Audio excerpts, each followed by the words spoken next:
अस्सलाम वालेकुम, welcome to the officers और डेसी एकेडमी।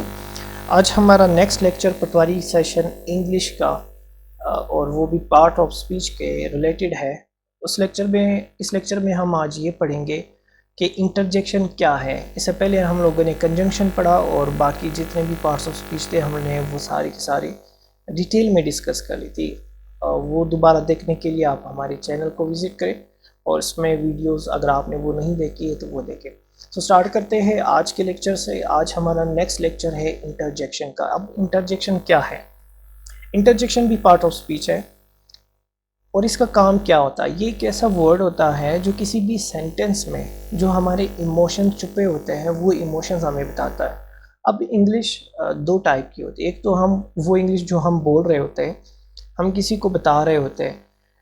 जब हम स्पीकिंग करते हैं, वो चाहे कोई भी लैंग्वेज हो, तो हमारे इमोशंस, हमारे एक्सप्रेशन से हम बता देते हैं कि मैं इस वक्त क्या फ़ील कर रहा हूँ। मैं खुश हूँ, मैं गुस्से में हूँ, मैं एक्साइटेड हूँ, मैं तकलीफ़ में हूँ। तो इस तरह की चीज़ें मेरे अल्फाज से, मेरे एक्सप्रेशन से पता चल जाती है कि ये बंदा किस तरह है इस वक्त। लेकिन जब हम लिखते हैं तो लिखने के टाइम ये इमोशंस हम एक्सप्रेस नहीं कर सकते। वजह क्या है कि वहाँ पे हम फिज़िकली तो मौजूद नहीं होते, हम वहाँ पे चीज़ें लिख रहे होते हैं। अब ये जो इमोशंस होते हैं इसको रिटन फॉर्म में एक्सप्रेस करने के लिए हम कुछ वर्ड्स यूज़ करते हैं और उन वर्ड्स को हम कहते हैं इंटरजेक्शन। अब इस तरह के वर्ड जब सेंटेंस में आ जाते हैं जो आपके सडन फीलिंग्स को या आपके इमोशंस को रिटन फॉर्म में एक्सप्रेस करे, इस तरह के वर्ड्स को हम इंटरजेक्शन कहते हैं। और ये क्या बताता है? इस तरह के वर्ड्स हमें अपने जॉय, सरो, सरप्राइज, पेन, एंगर, एक्साइटमेंट, ये चीज़ें हमें ये बताती है। अगर कोई सडन फीलिंग है या इमोशन है, वो आप लिखते वक्त उसका कोई वर्ड यूज़ करते हैं, तो फिर आपको लाजमी उसके बाद इसका अपना मार्क होता है, उसको हम एक्सक्लेमेटरी मार्क कहते हैं, वो यूज़ करेंगे और वो इस तरह का होता है। तो उस वर्ड के बाद हम लोग इस तरह का जो आई को उल्टा करे, इस तरह का साइन है, सिंबल है, हम ये यूज़ करते हैं। सपोज़ यहाँ पे एग्जांपल है वाव। अब वाव है, आप सरप्राइज़ होते हैं, तो ये वाव के बाद हम लोगों ने साइन ऑफ एक्सक्लेमेशन लगाया है, तो इससे पता चलता है कि ये इंटरजेक्शन है और ये कोई इमोशन या कोई फीलिंग बताता है। और भी है ओह, लास्ट। अब ये जो कॉमन इंटरजेक्शंस होते हैं जो हम बार बार यूज़ करते हैं अपने सेंटेंसेस में, वो कॉमन कौन से होते हैं और उसकी मीनिंग क्या होती है? एक है वाव।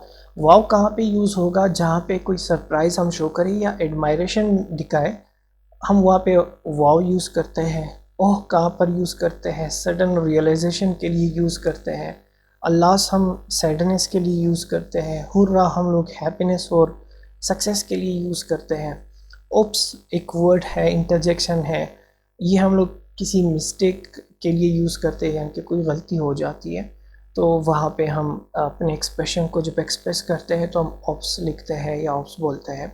इसी तरह हम यूज़ करते हैं अंडरस्टैंडिंग के लिए और सुकून के लिए, रिलीफ के लिए हम लोग ये वर्ड यूज़ करते हैं।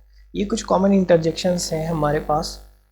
और इसके बाद हम देखते हैं कि इंटरजेक्शंस किसी भी सेंटेंस में कहाँ पर आते हैं। इंटरजेक्शंस वो वर्ड्स होते हैं आपके सेंटेंस के जो कि अकेले भी लिखे जा सकते हैं, यानी कि इसको रिमेनिंग पार्ट से कोई लेना देना नहीं होता कि इसके लिए प्रॉपर सब्जेक्ट हो, ऑब्जेक्ट हो, इस तरह कोई भी चीज़ नहीं चाहिए। ये एलॉन भी लिखा जा सकता है और इंटरजेक्शन हम सेंटेंस के स्टार्ट में लगाते हैं और उधर ही हम लोग एक्सक्लेमेटरी मार्क उसके साथ लगा देते हैं। एग्जाम्पल हम देखते हैं कि किस तरह हम इसको सेंटेंस में यूज़ कर सकते हैं। Wow that is amazing. अब यहाँ पे वाव के बाद हम लोगों ने एक्सक्लेमेटरी मार्क लगाई है कि यहाँ पे हम लोगों ने अपना एक्सप्रेशन शो किया है। उसके बाद नेक्स्ट एग्जांपल है ओह आई फॉरगॉट माय बुक। अब ये कि और एग्जांपल है जहाँ पे हम लोगों ने इंटरजेक्शन को यूज़ किया है। हम मूव करते हैं अपने नेक्स्ट पार्ट ऑफ स्पीच की तरफ जो कि बहुत ही इम्पोर्टेंट है, वो है आर्टिकल्स। आर्टिकल्स क्या होते हैं? आर्टिकल्स कितने टाइप्स के होते हैं, कहाँ पे यूज़ होता है, और इसके क्वेश्चंस भी अक्सर आते हैं, पूछे जाते हैं। आर्टिकल्स क्या है? आर्टिकल्स पार्ट ऑफ स्पीच के वो वर्ड्स हैं जो हम लोग किसी भी नॉन या प्रोनाउन के साथ लगाते हैं। ये सिर्फ नॉन और प्रोनाउन के लिए ही यूज़ होते हैं, नॉन या प्रोनाउन के लिए ही यूज़ होते हैं।